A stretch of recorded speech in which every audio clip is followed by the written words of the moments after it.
સુરતના અડાજણ પોલીસ મથકની હદમાં આવેલી એક સોસાયટીમાં રહેતા જાણીતા બિલ્ડરના ઘરમાંથી ચોરી થતા સમગ્ર પોલીસ બેડામાં દોડધામ મચી હતી।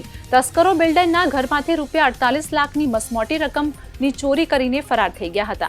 ચોરીની ઘટનાને અંજામ આપ્યા બાદ આરોપી કઈ દિશામાં ભાગ્યો છે તે જાણવા માટે પોલીસે બિલ્ડરના ઘરની આસપાસના તેમજ શહેરના મુખ્ય માર્ગો પર લાગેલા આશરે 100 જેટલા સીસીટીવી ફૂટેજ ચેક કર્યા હતા।